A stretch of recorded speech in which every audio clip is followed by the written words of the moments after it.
These were not accidents in a factory. They were products from the corner store, the medicine cabinet, the kitchen shelf, a bottle of water that stayed radioactive in a man's bones for decades, a truck fogging a street while children ran laughing behind it. One came from a doctor's prescription pad, and it rewrote a child's body before birth.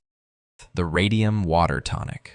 Eben Byers fell from an upper train berth in 1927, returning home from a Yale-Harvard football game, and wrenched his arm. His doctor in Pittsburgh prescribed a bottled tonic called Radithor, a mix of distilled water and traces of radium. In the 1920s, radium was treated as a wonder element, folded into toothpaste, face cream, and chocolate bars, sold as proof that science could bottle vitality itself. Radium sits close enough to calcium on the periodic table that the body cannot tell them apart, so it gets filed into the skeleton the way milk calcium is. Except radium keeps radiating from inside the bone, like a lit match sealed inside a box that never burns out. Byers liked the drink so much, he sent cases of it to friends, and even to his horses. By 1930, he had swallowed more than 1,000 bottles. His jaw began to crumble, and what remained of it was removed in a series of operations that left him permanently disfigured. He died in March of 1932 at 51. Byers was buried in a lead-lined coffin. When investigators exhumed his remains in 1965 to study them, his bones still measured strongly radioactive, more than 3 decades after his death. The pink disease powder.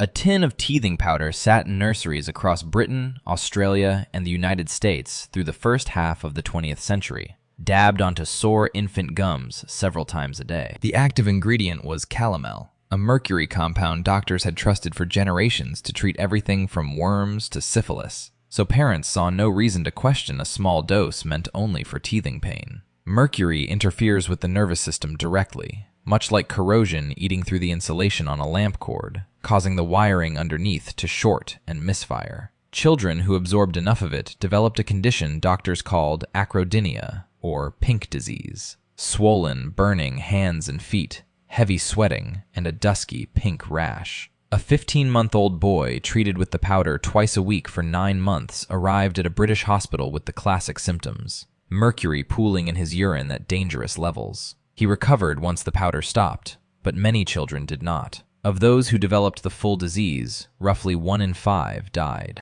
It took until 1948 for 2 American doctors, Joseph Warkany and Kenneth Hubbard, to trace pink disease back to mercury at all. Calomel was pulled from teething powders by 1954. The remedies sold to soothe pain had been causing it.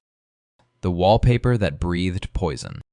Grand homes across Victorian England papered their walls in a brilliant green dye called Scheele's green, made from copper and arsenic. Arsenic was everywhere in 19th century life, in rat poison, face powder, dyed dresses, even sweets, so most people assumed the only danger was eating it, not living beside it on a wall. In 1850, a London chemist named Henry Letheby examined a young girl who had died in a room papered floor to ceiling in the fashionable green, and concluded the wallpaper itself had killed her. Businesses selling the dye called the theory nonsense for decades. What no one understood yet was that damp plaster and mold growing behind the paper could react with the arsenic pigment and release it as an invisible gas, no differently than a slow puncture leaks air from a tire, filling a closed bedroom overnight without a sound. Families grew sick for no reason anyone could trace, their water clean, their homes tidy, their walls the only common thread.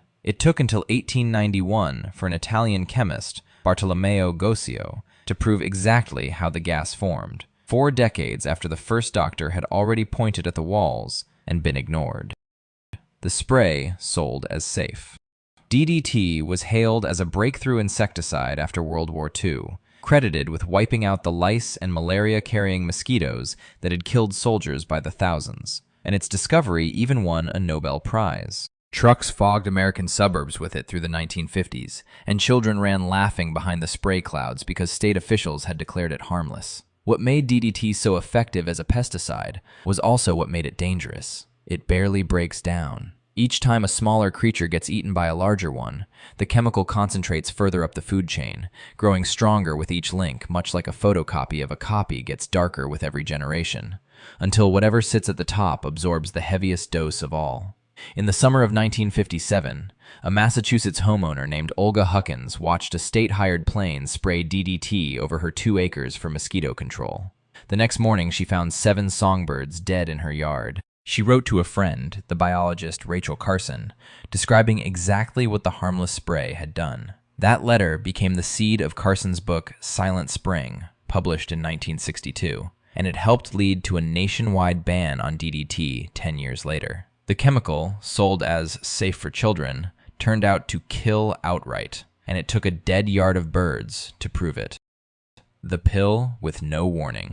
Chemie Grunenthal in West Germany introduced a sedative called thalidomide in 1957, marketed as so safe that no dose could kill you, and doctors across Europe soon prescribed it for morning sickness in pregnant women. That claim was the whole appeal. In an era when other sedatives could be fatal in overdose, a pill with no lethal dose looked like the answer parents had been waiting for. What no one had tested was what the drug did to a developing fetus. Thalidomide crossed the placenta during the exact window when a baby's arms and legs were forming, and it interrupted that growth, much as pinching a garden hose stops the water before it reaches the far end of the yard. In September of 1960, a new reviewer at the American Food and Drug Administration named Frances Kelsey, then 46, was assigned to approve the American application. She refused, again and again, insisting the safety data was incomplete. Company executives pressured her for over a year. By late 1961, reports from Germany and Britain confirmed thousands of babies had been born with severe limb deformities.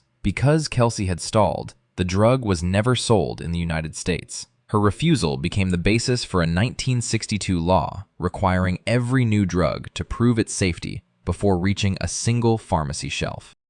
The paint on every wall. Lead paint coated porches, nurseries, and window frames across American homes for most of the 20th century, prized for its brightness and durability, and nobody thought twice about a chipped windowsill. In 1957, a young Philadelphia pediatrician named Herbert Needleman treated a 3-year-old girl who arrived at his hospital lethargic and nearly unresponsive. She recovered once doctors identified lead poisoning from paint dust in her apartment, but Needleman couldn't stop thinking about children who showed no obvious symptoms at all. Lead causes no immediate pain to warn anyone off. It jams the machinery of a developing nervous system, similar to a dropped wrench stopping a set of gears from turning smoothly, without breaking anything visible from the outside. In 1979, Needleman published a study measuring lead in the baby teeth of thousands of ordinary school children and found that even mild exposure, with no visible symptoms, was tied to lower IQ scores and shorter attention spans. The paint industry spent years trying to discredit his data instead of answering it, funding studies aimed at his methods rather than the children in them. In 1991, the Environmental Protection Agency independently re-examined every piece of his data and dismissed every accusation against him. The industry that called his numbers fraudulent had spent more effort attacking the messenger than fixing the walls. The backyard dart game. Lawn darts came packaged as an ordinary backyard game through the 1970s and 80s. 4 steel-tipped darts and 2 plastic rings, sold in sporting goods stores next to horseshoes and croquet sets. A warning label said the game was intended for adults only, but the darts themselves sat in garages where any child could reach them. Each dart weighed enough, and its tip was narrow enough, that when it came down point first, it struck with roughly the force of a hammer swung by a grown man.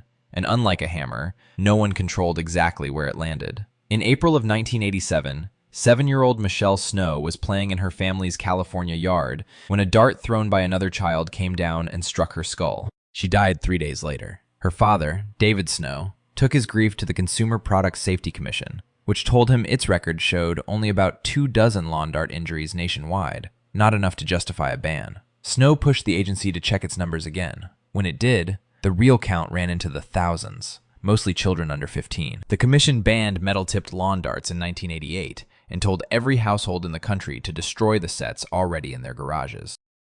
The attic insulation, from Libby. For most of the 20th century, a loose, silvery mineral called vermiculite was poured straight from a bag into attics across the country as insulation, sold under the brand name Zonalite. It was marketed as fireproof, lightweight, and completely safe, a modern upgrade from older, messier materials, and millions of homes used it. Almost all of that vermiculite came from one mine in Libby, Montana, run by the W.R. Grace Company, and the deposit there was laced with asbestos. Asbestos fibers are so fine they slip past the body's defenses and lodge permanently in lung tissue, the way fiberglass shreds bare skin. Except these fibers never work their way back out, and the damage can take decades to appear. Les Skramstad worked at the Libby mine for years before he was diagnosed with asbestosis. He became the first Libby resident to win a jury verdict against W.R. Grace, then spent years pushing the federal government to recognize what had happened to his town. He died of mesothelioma in January of 2007 at 70 years old. His campaign helped push regulators to declare Libby a federal Superfund site and tightened how contaminated insulation gets tested nationwide. The Cowboy Who Sold Smoke. Cigarette advertisements in the 1950s leaned on doctors and athletes to vouch for their brands, one campaign even claiming more physicians smoked its cigarettes than any other, all while the imagery sold health, not risk. Starting in 1954, Marlboro built its own answer, a rugged, sunburned cowboy riding through open country, cigarette in hand, radiating exactly the vigor a filtered cigarette was never supposed to need defending. Nicotine occupied the mind, but tar did the lasting damage, building up inside the lungs like soot caking the inside of a chimney flue that never gets swept, layer on layer, until airflow itself starts to choke. Wayne McLaren, a rodeo rider and stuntman, posed for a Marlboro print campaign in 1976. He kept smoking a pack and a half a day for years afterward. In 1990, doctors diagnosed him with lung cancer, and McLaren spent his final years touring schools and testifying before lawmakers, warning teenagers away from the same habit the ads had once sold him. He was 51 when he died that July, in 1992. The man once paid to embody rugged health had become the industry's most visible warning against its own product. Which of these products was still sitting in your own house growing up? Tell us in the comments and subscribe for the next one.